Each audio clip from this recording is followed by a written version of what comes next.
Applause. John, what are you gonna do tomorrow morning? What do I do tomorrow? Well, if you want the real answer, I'll tell you. Oh, no. The real answer is I'm gonna sleep till noon. Oh. Yeah. And then the traditional thing before leaving this hotel and going back to LA is go to Hash House a Go-Go right there in the hallway and eat something as big as my head or bigger. Yeah. Sadly, you have like hardly eaten this whole. Okay. John is giving you his blood, sweat, and tears, and you didn't even ask for it. No. Yeah. So sorry. That's why I keep on going up to my room because I'm like, I'm good. But John's here. But who's had so much fun because of John? Please, seriously. I'm only here because of you. You must be delirious being this. Yeah, like I'm so tired. Wow. I'm gonna be so nice today. Some people are assholes when they're tired. Yeah. I'm really your nice. steely facade is chopped away. You're so nice, John. Oh, thank you. This has been an absolute pleasure.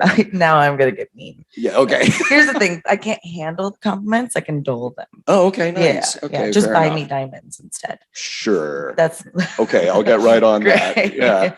How about Star Trek pins? Because we have a guy who can hook you up with later for that. Okay. Yes, I knew if I held out long enough, I'd get what I'd want. No, but you were making good points. So it was very weird. Anybody who listens to Mission Log know that I spend an inordinate amount of time talking about food in Star Trek, food in real life.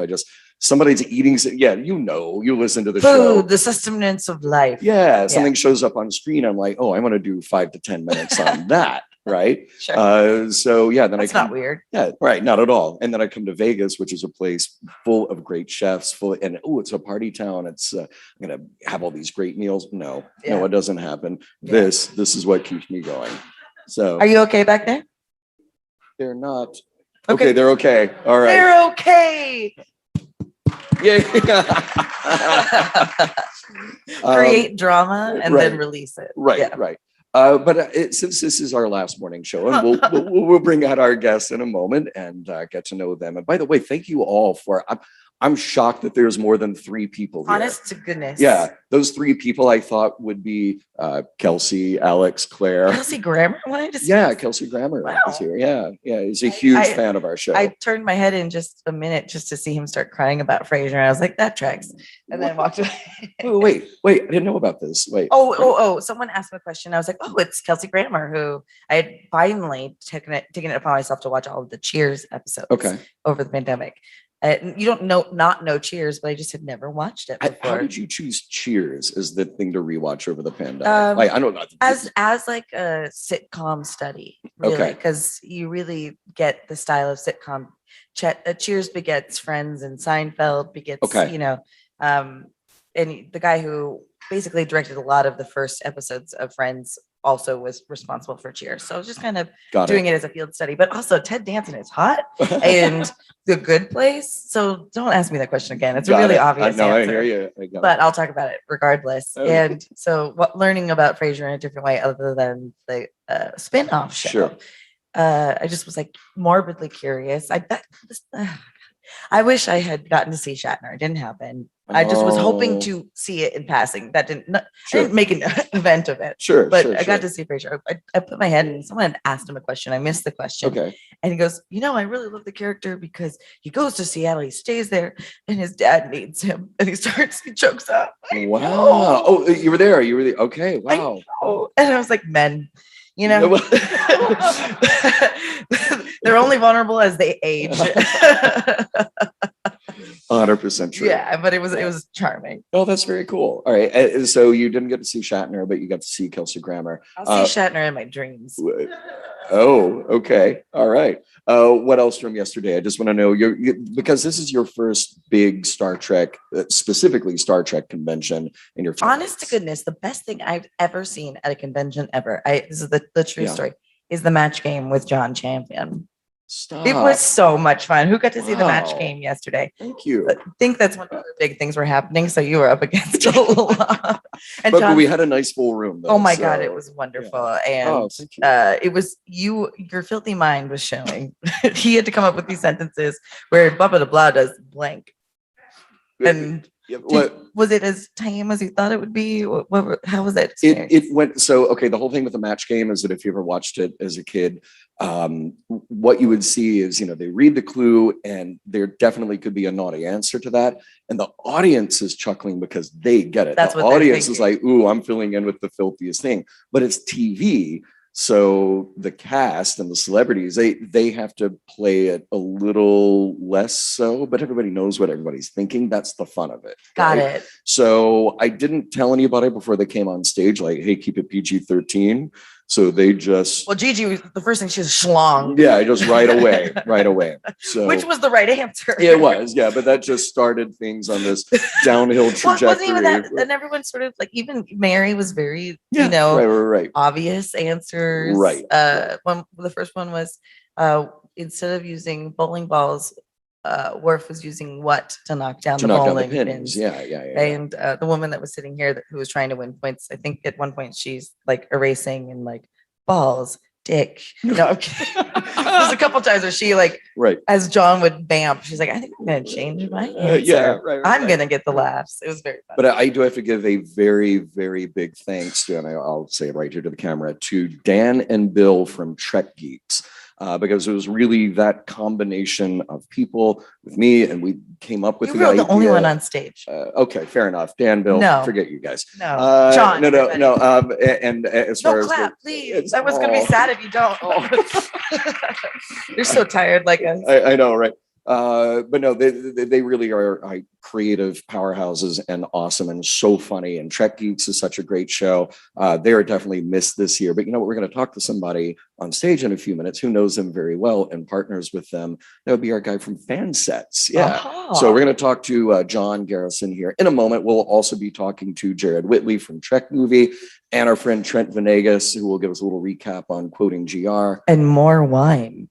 And more wine. Whoa, that's the wine guy. Hi, that's guy. Who we like. Yes. You had a party last night. It was because of him. Yes. Yeah. And the party last night was awesome. So glad I missed it. it was really cool.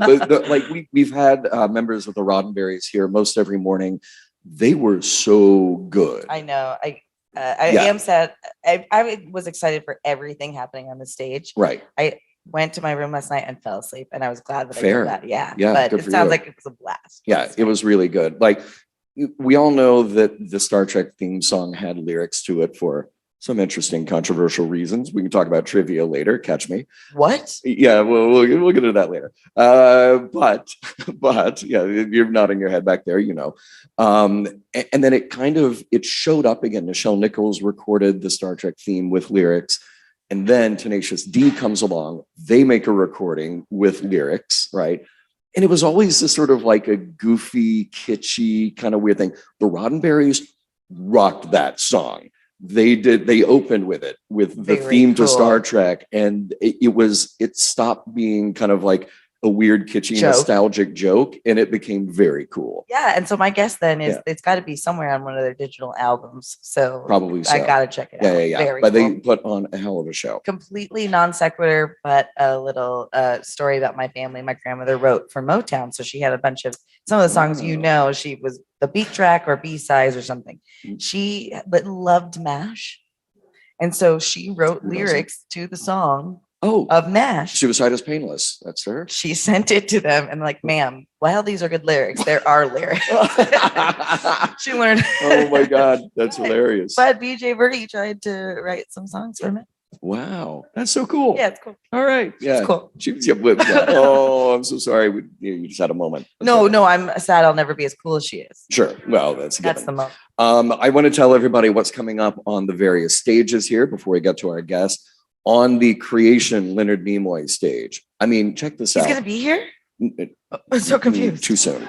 No, he won't. Although that he and Shatner were born about a week apart. Wild. So Leonard Nimoy would have been 90 this year, and there's a little bit of a celebration and celebration of his life in the D. Kelly Theater later.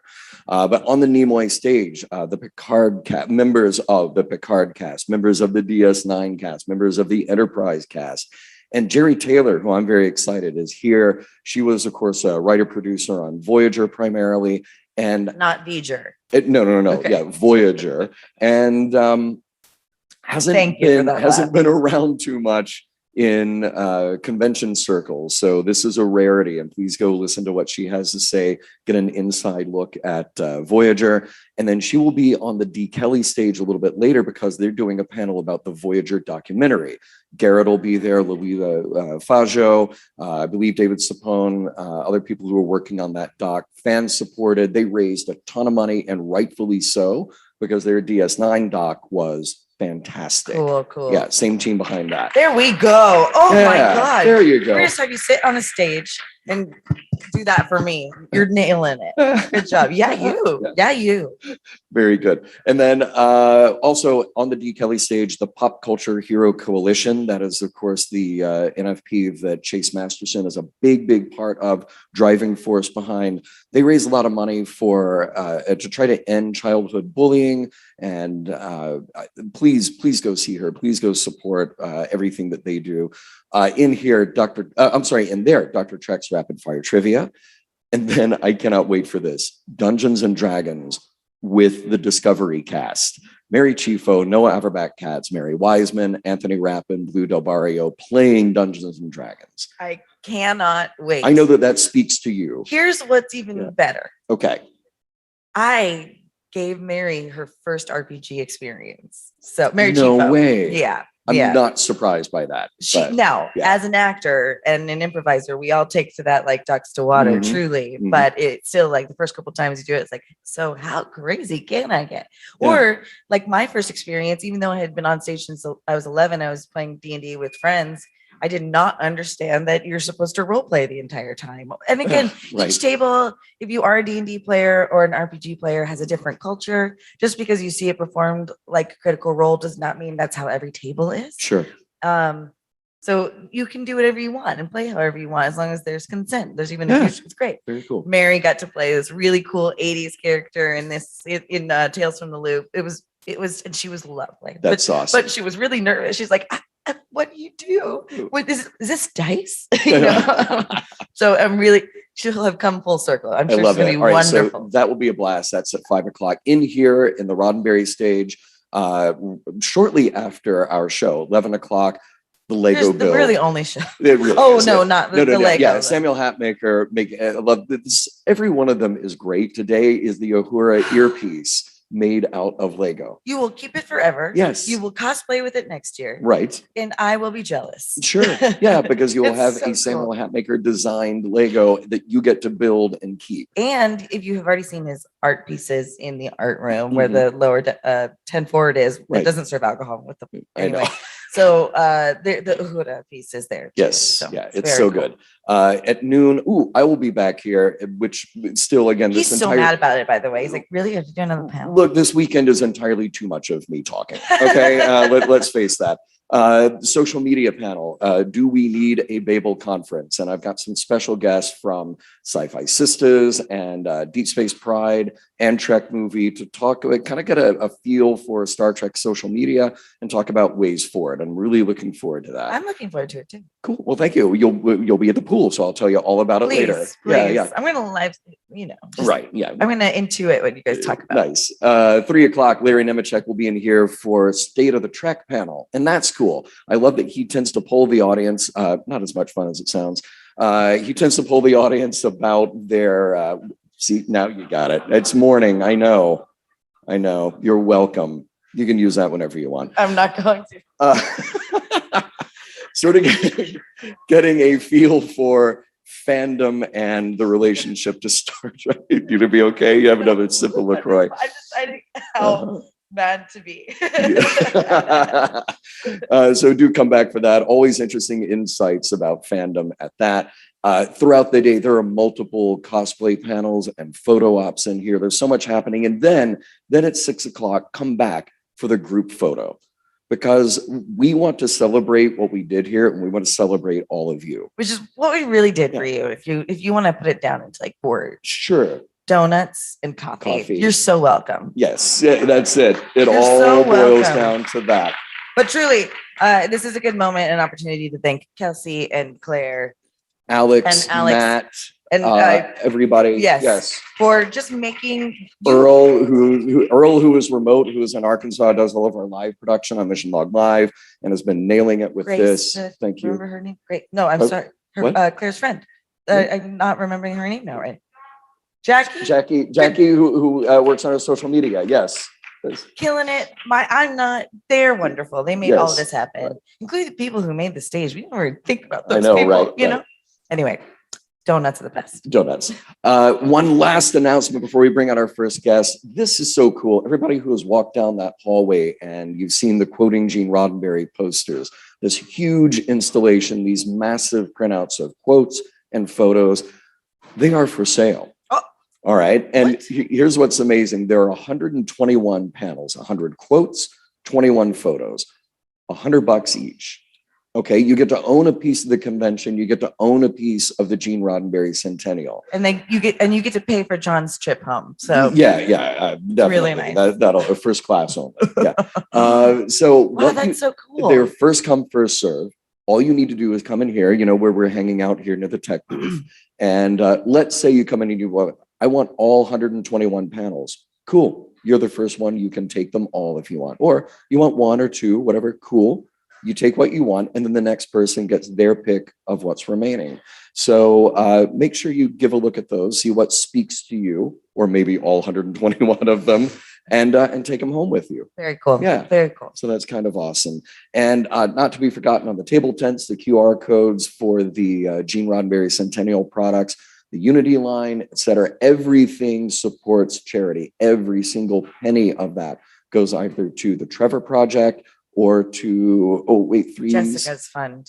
Yes. Oh, yes. Yeah. No. 350.org, which is very similar to Jessica's fund. Yeah. Because she's too hot. So is the world. Oh, yeah. Nicely done.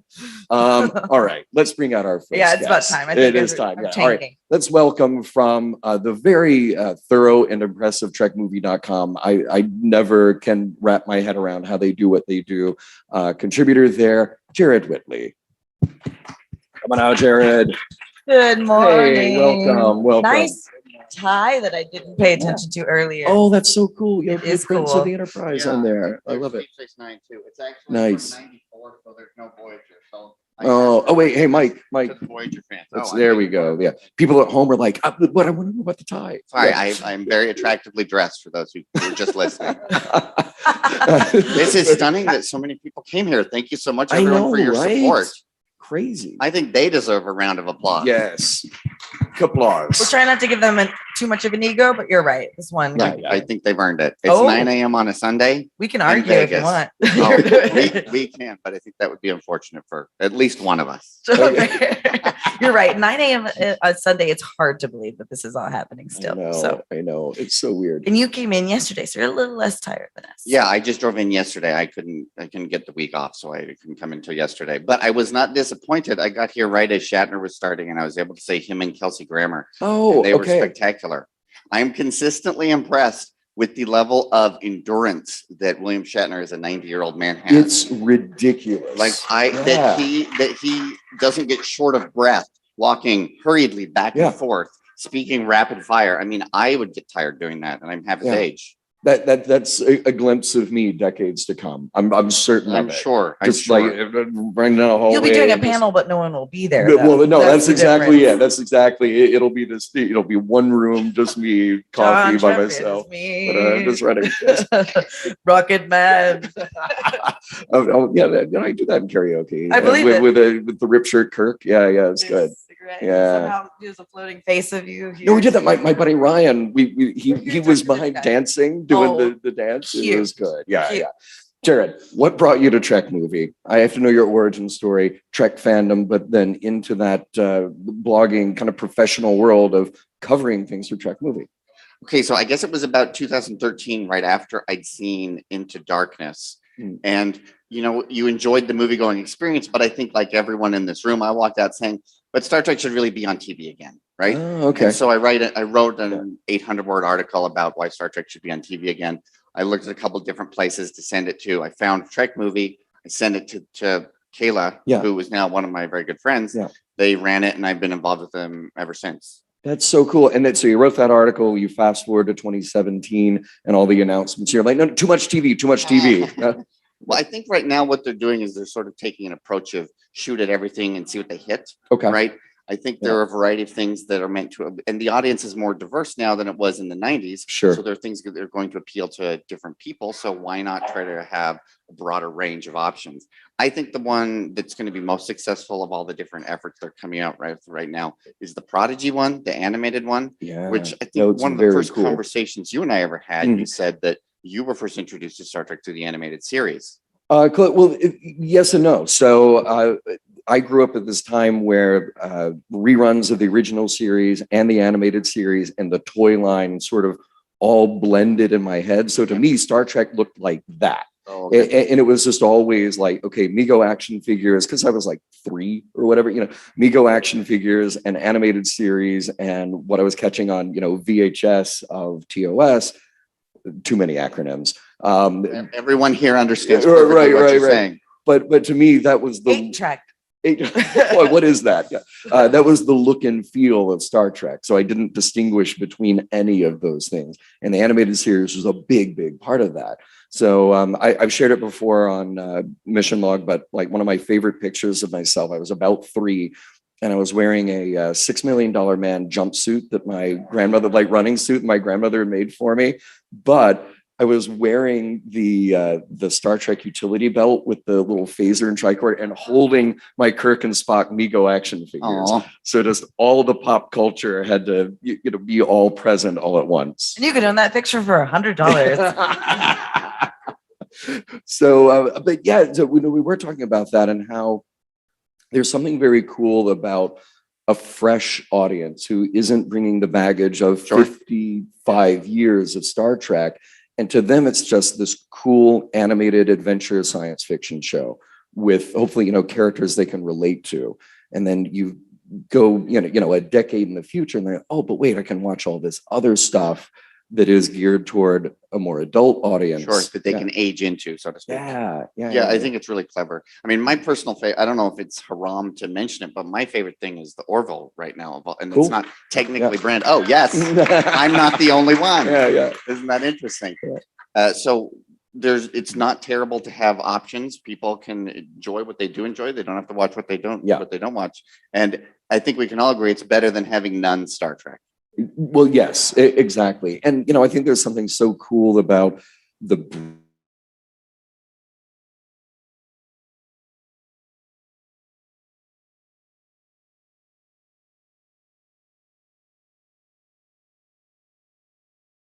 breadth of Star Trek production overall. And I love, I don't know if he's here this morning, Andy Goldberg, who was a podcast host for a while. And I just saw him at the convention yesterday when he dropped in. He was very much of like TOS is my track. It is the only track. That is the only thing I want to watch. And he had a difficult time accepting and embracing things that came after it. And he went on this journey in his podcast with somebody who was new to all of it. And he said that really shifted his thought process. So when he would meet other fans who had a completely different perspective he would say, okay, tell me about your track. He went into sort of podcast host mode. I want to know what fires your fandom and your inspiration in this. So it wasn't about like, oh, let me just dump on you what I think is the one true right way to enjoy this, which is a terrible attitude to have, It sounds like growth. You know? 100%. A lot of us have a hard time accepting that when we change out of the demographic where people are focusing on making television for us, and usually we're the demographic as kids and we're being made television shows for us. And then as we get older, I'm like, well, that's not anything like what I watch. Right. Because it's not, because you're not the demographic anymore. Right. And that doesn't take away the specialness from my Teenage Mutant Ninja Turtles. And just because they're, you know what I mean? We'll never take that away from you. Please don't. Try as you might. Yeah. But Freddie Prinze Jr. said it perfectly. People will come up to him and goes, what is this Batman shit? It's not yours, man. Chill out. It is hard to accept that. I think there's so many different factors that go into it. Creatively, I would do it so much differently. Totally. Yeah. Someone else got there first and gets to make what they want. Sure. I want to talk to you about Trek Movie a little bit. By the way, I see somebody back there in a Trek Movie t-shirt. Yeah. Very attractive shirt over there. Yes. Are you wearing one of our Trek movie branded masks as well? Because we do have those. Those are, okay. Fail. Yeah. Find We do Kayla. have- There you go. Tried. You're so Yes. close. Yes. Ooh, There you go. Very cool. Hopefully we won't need to wear them too much longer. But if you want to, for the duration, if you want to be as fashionable as possible, come see us about our Trek movie branded merchandise. There you go. Oh, Excellent. oops. That's fine. That's fine. Shit. Talk to us a little bit about your coverage here, because there is so much happening. Surely the method must be just divide and conquer with your team of people. So do you specialize? Do you call dibs on something like, no, I want to go cover that panel and that's yours?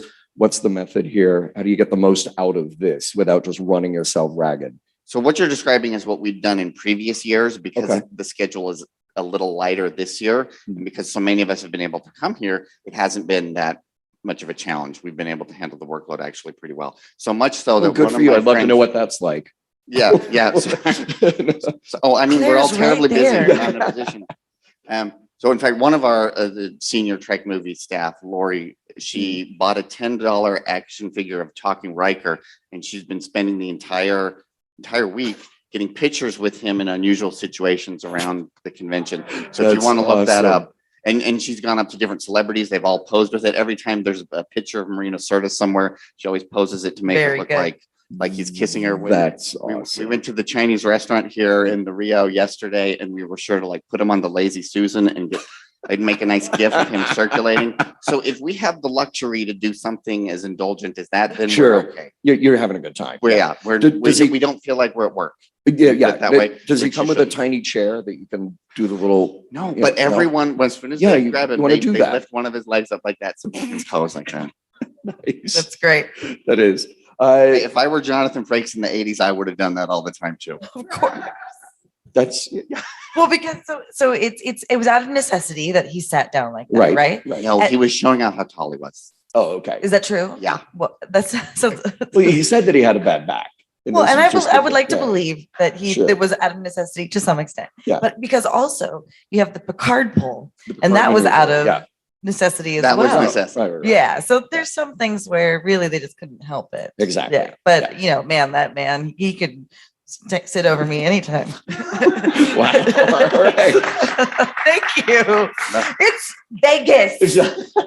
I can dream. All right. Let us, on that note, Great. let us bring out our next. Thank you for letting me take up your time. My pleasure. Thank you for inviting me. And again, thank you everyone who came here. I'm so impressed with all of you. That's so Oh, sweet. well, yeah, you stick get to around hang and stick just- around. We're going to bring out our next guest and Scoot.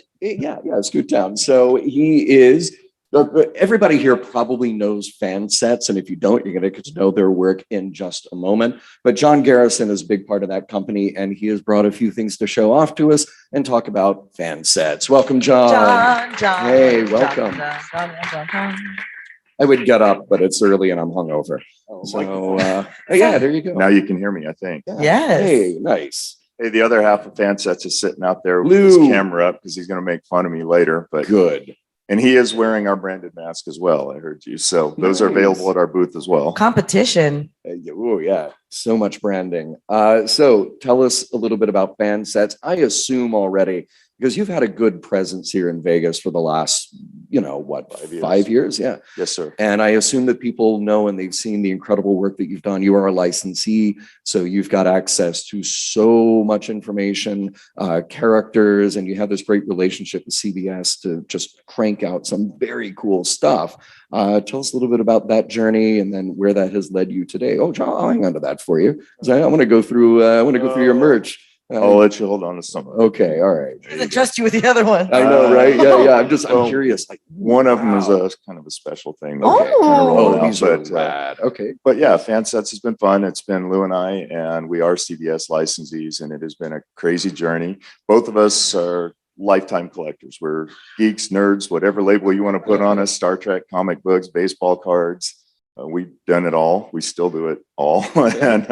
And we were just wanting to get into something different. And our wives basically told us, you guys spend all this money on this stuff. Can you make money with this stuff? So here we are. We looked and we searched and we brainstormed and said, pins, let's do pins. And so we started that journey CBS has been fantastic. I mean, we've gotten just so much. There's just too much. I mean, you say it's a couple of us back there scrambling, trying to keep up with this and all these new shows. And we do all the design, the marketing, the shipping. I mean, it's Lou and I, we do everything. So, but it's been an incredible journey. And, with the pins and the development from our first show was this show, actually in 2016. No way. Wow. 2016, we showed up here with 36 pins. And I think Lou counted. That's not enough. We're well over 300 Star Trek SKUs here now. Wow. Well, let me ask you something about that, because you said that, you came at this as fans and you saw a need in the marketplace for what you do. By becoming a business, did that take away some of the fun, the excitement? Did it, like pulling back the curtain, seeing how the sausage was made, did that in any way dampen your experience and your relationship to the Star Trek franchise? Yes and no. Okay. Most of the time, I mean, when we're at shows like this, I mean, we love it. We've made friends, and we've got a guy that started as a customer. He's become a good friend. He helps us run the booth and set up the booth, and just shows up and does it. We don't pay him. It's kind of cool. And, but where is that guy? He's missing out. Let's renegotiate. We love, I mean, the Star Trek family, and we'll always love the show. We love the interaction with the actors. I mean, Noah AK has been, that guy is phenomenal. Him got a tiny that character pin right there is one of the best selling pins of the show. Really? Do people go get him to sign the back? I don't know if they get him to sign it, but people meet him and he's just so nice. They want to have something. Let me show this off real quick to our audience at home. He brought his parents to our booth to meet us. There he is. There's a tiny Noah, tiny Rin. So Mary Chico, Mary Wiseman, and Noah all were in the same class at Juilliard together, and then got to be on the show together. And you're talking about three of the most lovely, sweet people. So it's not surprising that A, that they're all still friends, and B, as lovely as all that. Mary. Just grateful to be on a show and act. And Mary Chico's been great too. And I saw her little Laurel. Right? Yes, Did you guys make the Laurel? We made the Laurel. Yeah, my friend Maddie, who's dating her, is wearing the Laurel proudly. They stopped by the booth, and so that part of Star Trek is just, it'll always be great. But dealing with the normal business end of it, royalty reports, trying to keep everything going that's the part where you look at and why am I doing this? But because your wives made you. Yes, but everything else, the other parts of it make up for it. I mean, it's just been a phenomenal journey. And it's not just Star Trek. I mean, you have so many licensed, fandom, geek, nerd, whatever you want to call it, pop culture. You have so many other product lines. Let's give us a little taste of that.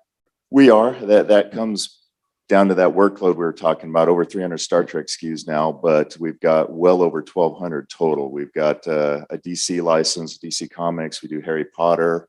We do Ultraman.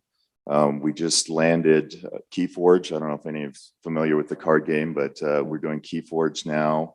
And there's just so many licenses and trying to just keep up. Irwin Allen. Irwin Allen's a huge one. No way. If anyone's an old sci-fi fan, Time Tunnel, the original Voyage of Lost in Space, Voyage to the Bottom of the Sea. We've got a bunch of those, and we're working hard on increasing that line as well. Can you, because it's Irwin Allen, can you please do a Poseidon Adventure pin and a Towering Inferno pin just for me? God, this man is so tired. Hey, look, he's here to sell pins. Okay. Not just to you. They need the John Champion demographic in their marketing. So. Again, it's not for you, John. Well, all right. So I want to show off some of this stuff because they're the character pins. We're going to show. Hey guys, they're loading in something back there. I want to show off some of these that are incredibly accurate looking, like uniform badges, uniform pins, and I'll show one up there while you talk about it. Okay. That is kind of been our latest journey with Star Trek. We got into it, and Lou coined the Delta's done right. And the biggest thing about this, being fans, we look at the stuff we produce and say, well, if I don't want it in my collection, if I don't want it on my wall, if I wouldn't wear it, we don't want to do it. That's my kind of art. We have actually canned pins because they didn't meet what we wanted to do. But the Deltas have been phenomenal. We started with the mini Delta. CBS contacted us to do it for the giveaways at the premiere. And it just kind of led to the large Deltas. And so now we've got the season 3 Discovery, we've got the All Good Things badge, and we probably at some stage of design have another 20 at various stages of design now from TNG. And, we're going to, the Bajoran symbol, we're going to do some obscure stuff too. We're just going to keep going. The Deltas have been great. The reception to those from people has just been outstanding. And they're gorgeous. They're heavy. They're not going to, wear over time. They might get scratches because they're metal, but they're gorgeous. Thank you. What I like about these is they have the magnetic back. And we actually do them both ways. We're trying to balance it. And so our goal is every Delta we do will come out as a pin and as a magnet. So you can choose how you want to use it. I was saying the other day that, as somebody who's been a collector for a number of years, I always like things that feel like they're in universe, that they're right off the screen. And to me, like, I probably won't wear a pin that says Star Trek on it, but I would definitely wear something that looks like it's just right off the set. I want something that looks like it's from that world. So you have character pins, you have these very screen accurate badges. Talk to us a little about some of the limited edition stuff that you do too, because I know you do some very special, like one-offs or collector sets. We do. We try and have something special for every show we do. We started in, let's see, with the Vegas show. This would be our 4th one for this pin. We didn't do it the first year because we didn't know what we were doing that first year, but we figured we were in Vegas, so we started doing poker chip designs where we would put some character and feature it on a poker chip. We started with Data, So cool. Then we went to Cisco, and then we did a Kirk with Fizbin. And that one actually sold out. And what we do with these, if they're limited, we do one run. We don't say they're show exclusives, they're show specials, and we do one production run on them. And when they're out, they're out. Whether that means we sell out at the show or whether we sell out on the website once we get it home or a previous year. So the Picard pin, I'll just tell you, hands down has been our best selling one. We made a ton of them and we have, I think, 5 left.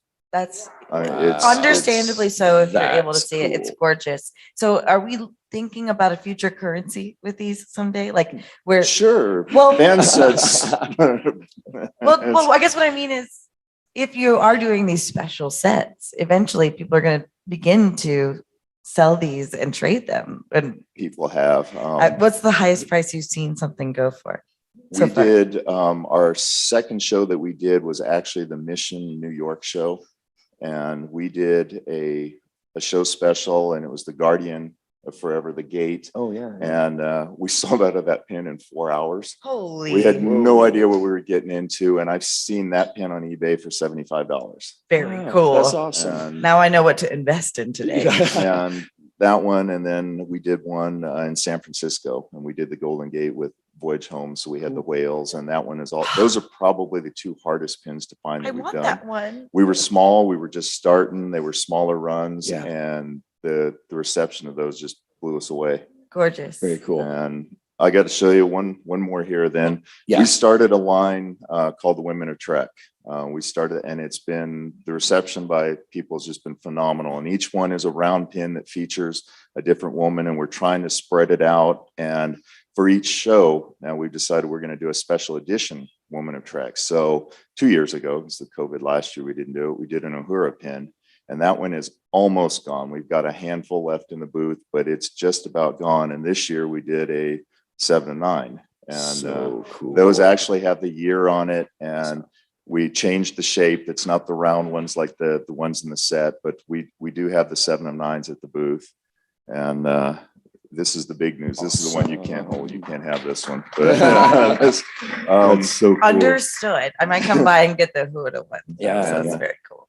So definitely go to the Fansets booth if you're here, and then fansets.com is Yes. where people can order. Fansets.com, you can order. We ship all over the world, but this one is coming. Oh. We're working on the talk badge, and we are No way. now, Lou and I want to get home because we've got a sample waiting for us at the office.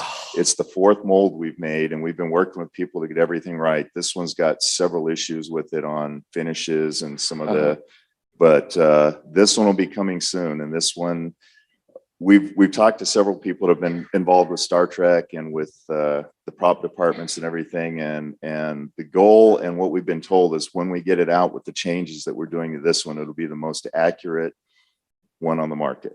Wow, can I show that off? That is, and again, that one, when you show it, stunning. if anyone looks close, the that one's finish not might be even right. close. That one's got so many little issues with it. That is gorgeous, ridiculously cool. And for everyone else, not me, Jessica, take it, run. Go. Okay. which badge, which series, Wrath of Khan. It's Wrath of Khan, yeah. Oh, so cool. It has been a labor. Believe me, these deltas have been fun, but with our commitment to trying to get the accuracy, we go over and over and over on trying to get things just right. And we're fighting the difference between the prop department making 25 and us wanting to mass produce thousands. And it's a big jump, let me tell you. Thank you so much. As we kind of come down to our last minutes here of the last morning show, I know, right? I want to say hi to one more guest who we've been able to spend some time with this week. He is the host of Quoting Gene Roddenberry. He is our friend, and you've gotten to know him as a friend too. He is Trent Venegas, and let's welcome him out to the stage. Trent. Yay! Black alert. Yeah. Right? Wow, that was alert. I'm coming for her job. Oh my God, I would love to. We would happily. We would absolutely. Yeah, stick around a minute after the show, and we'll do a little giveaway here. Yeah. Very cool.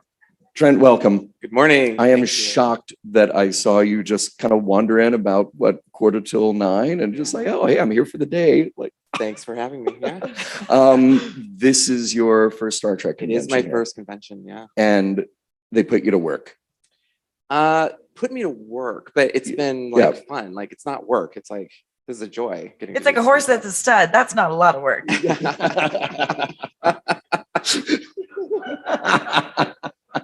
Applause. Thank you. Applause. Yeah. There was a 2-second delay in my head said, don't say that. and I didn't listen.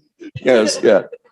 So what has your experience been like? I mean, you came from steeping yourself in Gene Roddenberry, and obviously a Star Trek fan already, but steeping yourself in all things Roddenberry and specifically the Quoting Gene Roddenberry series. And then you get to come here and have that conversation with people. Tell us about that for you.